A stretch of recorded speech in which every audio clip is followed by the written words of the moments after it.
We have been discussing for a while that the old order is dead. So everybody has been asking, is the new order here? Do we know even what the shape of the new order will be? Nobody really knows. In the middle of it all, there have been a few very remarkable pirouettes in the diplomatic sense. The recent meeting of world leaders of Vladimir Putin, Xi Jinping and Narendra Modi in Tianjin for the Shanghai Cooperation Organization summit was supposed to be a pointer of how the new world looks like. Did it end up being though? Here to discuss about it with us is our diplomatic editor Jayanth Jacob. I am Amitava Sanyal, opinion editor. This is World View. So Jayanth, let's take a longer view first. The three of them hobnobbing, chatting, standing together, Modi riding with Putin in the car, showing a sort of closeness, physical, personal closeness. Was it a photo op or is there real substance there? Yeah, SCO, if you look at it, SCO is an important multilateral forum, but to say that SCO will replace the America-dominated, West-dominated world order soon, that is too much of a wishful thinking in my opinion. So SCO is an important forum. It has very important countries, emerging economies in it. Major regional powers are in it. Middle powers are in it. In that way, it's an important power group. So to remove or substitute the existing world order dominated by the Americans or the West, it will take some more time. But what is now happening is that, like you said in the beginning, there is a multipolar world order which is coming up. American dominance in some way, though their dominance is far away from receding because of the might of their economic power, military power. So there are frictions that is happening in the world thanks to Trump and his tariff, etc. But the world order that is dominated by the Western America, that is under strain. But whether SCO will replace it as a major forum, as a counter to, let's say, for example, this is also a security alliance. People say it's an Asian NATO, etc. But whether it will reach the stage of a NATO, you have to wait and see. Because there are a lot of contradictions. Because the Western world order, there are a lot of similarities among the countries. Their democracies, market economies. But in this part of the world, their political systems are vastly different. India is a democracy, China is not, Russia is a different kind of country. So then there are Arab countries, then there is Turkey, there is Pakistan, so all sorts of countries are there. It's a motley group of countries. So you are not very uniform in your political system, in your market conditions. So in that way, to replace a very homogeneous order, which is dominated by the West, America and alliances like NATO, it will take some more time. It also is true that during the Cold War, it neatly fell into two parts because of communism was painted in a certain way by the West, and the Western kind of capitalism was painted in a certain way by the Eastern Bloc, so-called Soviet Bloc. No such, as you rightly point out, no such familiarity, similarity, homogeneity exists today. Even as we see people aligning with each other, it doesn't exist. So, it was, at the end of the day, a power play by Xi, wasn't it? Absolutely. This Whoever he calls us to come. It's actually a China-dominated group. Right. Its name starts with a city in China, Shanghai. Right. So that has been the case with SCO. But if you look at over the period SCO summits, this was the most powerful SCO summit. If you Why look do at you think so? Look at the way the participants were there, the kind of geopolitical background in which the summit took place in China, the kind of bonhomie that you talked about among Modi, Putin and Xi, and the kind of consensus they could bring out in a joint statement this time.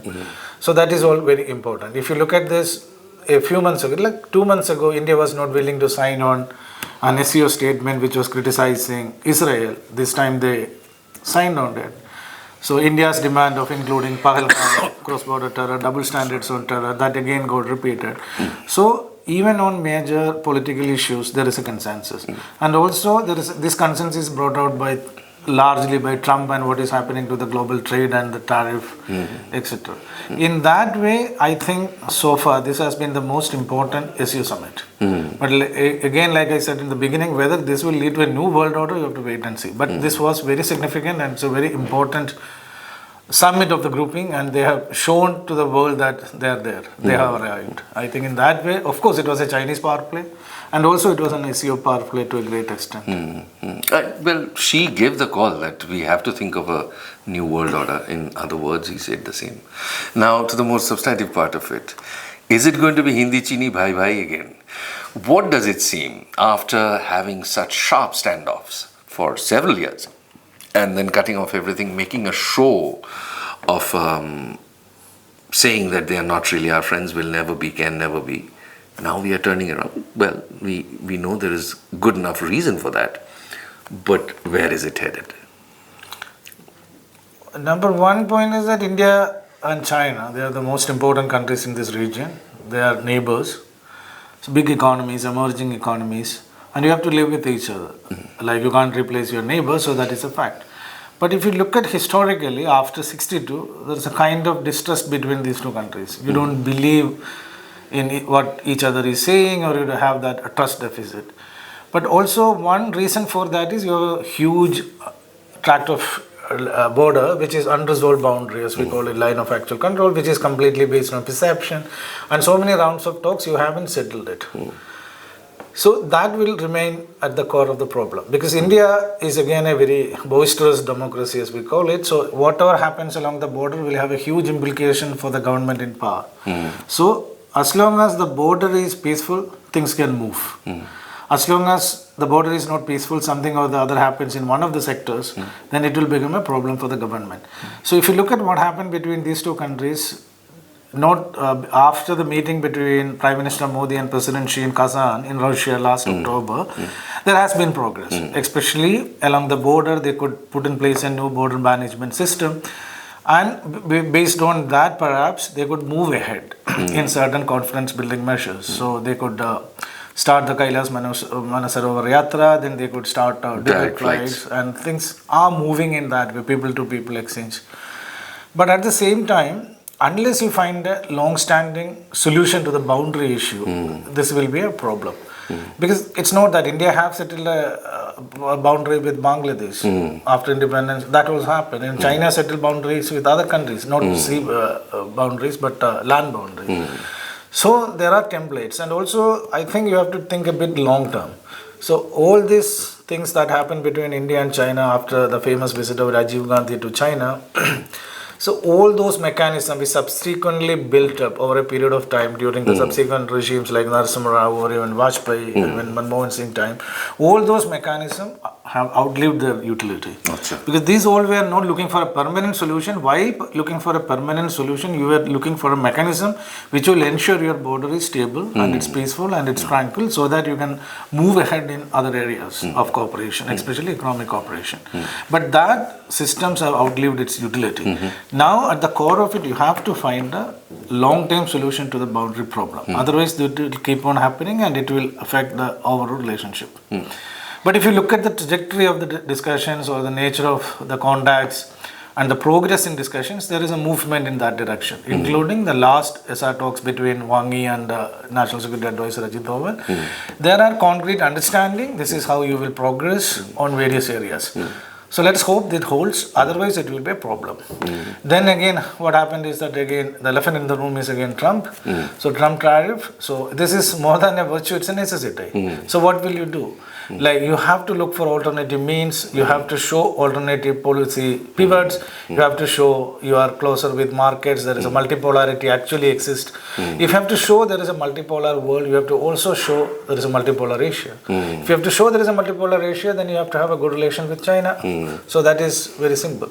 So in that context, this looks like a sort of trying to have a resetting the compass or a sort of a readjustment with a major power and your biggest neighbor. That is happening. But if you look at otherwise, it's in my opinion, after Jawaharlal Nehru, the Prime Minister Modi has the maximum political will to settle this issue. Not only political will he has shown in the past, of course, there were bad incidents on the border and he couldn't consistently go with it. And also he has the political capital. Capital, yeah. So that whether he I think will... Vajpayee also showed a lot of political will by getting Then it was a coalition government. He didn't have this kind of control over powers, etc. This much of political capital, So definitely this is, not. you are having a government third time in power. Right. So and also I believe that he's genuinely believed in settling issues with China in the early part. If you look at all the public reception given to Xi, in two countries there are very strong leaders. Right. And also if you look at the Wuhan, then Mahabalipuram, this informal summits. So they were making a lot of steady progress. Then things went out of control because of the boundary issues.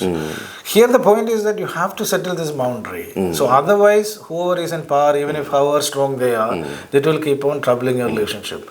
But I still believe, even if there is a chance of resolving this issue between India and China, and this is the time, and these are the two leaders who can pull the levers, and they are the people who can actually get there. But the problem again is that it's not a very smooth relationship, because like you rightly pointed out, it has a lot of trust issues. You don't trust each other completely. You need to have a strategic trust to develop that kind of relationship, to go back to Hindi-Chini, India, bye-bye kind of a relationship. But you can live peacefully, you can grow peacefully, you can cooperate peacefully. That should be the template, I believe. I think that there are enough conditions which are now existing, which will make this relationship steady and stable, unless something happens on the border. So because if you look at the border situation, disengagement is still a process which is going on. You amassed troops from both sides. Some of them are their way only. Of course, there is no face-off or a face-to-face situation along the border, but you still have a lot of work to be done there. But it's all, at the end of the day, it's about a political will, because it's more than a foreign policy question or whatever. At the end of the day, what your political leadership decides. Strong political leaderships of both the countries. So they can do it if they want, but there are lots of steps in the way. There was a moment where Ajit Doval's predecessor, Brajesh Mishra, had pointed out that it was during 61-62 that China started moving closer to Pakistan. Literally during that time, they made an effort, and it was a strategic call for them. And now we are here, after so many kinds of skirmishes in the region, small, big kind of skirmishes, we are here. That relationship has changed also remarkably. The investments that China has made there and what it wants to do with the access, that sort of access they have in Pakistan, has changed. The questions have changed. Is there any change that was visible from how Shehbaz Sharif was not really a major player this time at SCO? Was there anything visible at Tianjin? Because this time the SCO, the biggest theme perhaps, or what was playing in the background was Trump and the American tariff. So Pakistan, whether they are an all-weather ally of China or not, they have always been a very client state of America. So sometime last 25 years, we may not accept it in big way, because the relationship between India and US were doing good, and you had a lot of traction in the relationship. But at the end of the day, Pakistan has always remained a steady partner of Americans, especially Pakistan Army and Army establishment. So that still remains. So I think one reason why the Prime Minister of Pakistan was not a very key player in the room was perhaps Trump, and everyone was focusing on these three people, like President Xi, President Putin, and Prime Minister Modi. So Pakistan in that sense is not a big player, because they are not a big economy, they are not under American sanction, because both China and India under heavy sanction, and Russia is a target because of the Ukraine conflict. So I think that could be the reason more than anything else why the Prime Minister of Pakistan was not the center of attraction there. So border remaining peaceful, there is hope in the near term at least for China and India to get closer, trade being the first point to get it off. Thank you for listening. This was Worldview with Jayanth Jacob, our diplomatic editor. Please click down below to subscribe to the channel, to like this video if you did like it. Thank you for watching it.